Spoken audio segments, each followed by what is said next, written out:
গাড়িতে যেতে যেতে আরণ্যক এটাই ভাবতে থাকে, ওদিকে রোশনাই ঠিকমতো নাচ প্র্যাকটিস করছে তো। রোশনাইয়ের জীবনটাকে নতুন করে সাজাতেই হবে।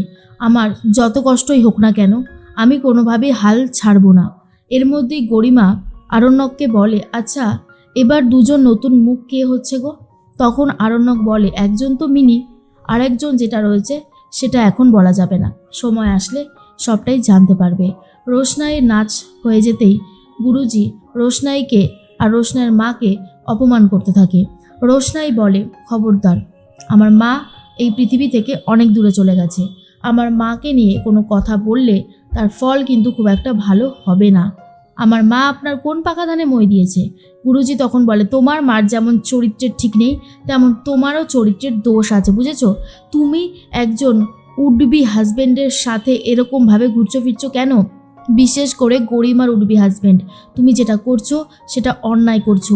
রোশনাই বলে, আপনার কাছ থেকে আমি অন্তত শিখবো না সেসব। এদিকে গরিমা আর আরণ্যক রেস্টুরেন্টে চলে এসেছে, কিন্তু আরণ্যক ভুল করে বলে দেয় তার খিদেই পায়নি।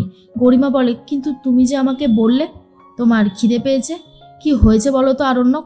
তোমাকে দেখে, তোমার কথা শুনে আজকাল বড্ড বেশি অবাক হয়ে যাই। আরণ্যক বলে, আমার একটা ফোন আছে করার, নেটওয়ার্ক নেই ভেতরে, আমি কথা বলে আসছি। ছোটুকে ফোন করে বলে, তুমি যেভাবেই পারো রোশনাইকে নিয়ে স্টার হোটেলের সামনে দাঁড়াও, আমি তোমাদেরকে তুলে নেব। ছোটু তখন বলে, ঠিক আছে। এর মধ্যেই রোশনাইয়ের কথাই ভাবতে থাকে আরণ্যক। গরিমা বারবার করে জিজ্ঞেস করা সত্ত্বেও কোনো উত্তরই দিতে চায় না আরণ্যক। তার মধ্যেই গরিমার কথাই বলছে ছোটু, আর বলে, গরিমা চলে এসেছিল বলেই আরণ্যক আমাকে নিতে আসতে পাঠালো। তখন রোশনাই বলে, এগুলো ভালো হচ্ছে না ছোটু, এরপর আমি আর তোমার কথাতেও বাড়ি থেকে বেরোবো না। ছোটু তখন বলে, রোশনাই তুমি আমাকেও এসব বলছো? এর মধ্যে আরণ্যক চলে এসেছে, আর গরিমা আরণ্যককে আর সহ্য করতে পারে না, বুঝতে পারে আরণ্যক যেটা করছে সেটা অন্যায়। তার মধ্যেই রোশনাই বলে, স্যারজি আপনি যেটা করছেন সেটাকে অন্যায় করা বলে, আপনি এরকম করবেন না। রোশনাইকে আরণ্যক বলে, কেন করছি জানো? কারণ যাতে তুমি নিজের পায়ে দাঁড়াতে পারো। এর মধ্যেই দেখা যায় ছোটু তো বুঝতে পারে রোশনাই রেগে গেছে। গরিমাও চলে গেছে গুরুজির কাছে নাচ প্র্যাকটিস করতে। নাচ প্র্যাকটিস করতে করতে গরিমার পায়ে একটা কানের দুল আটকে যায়।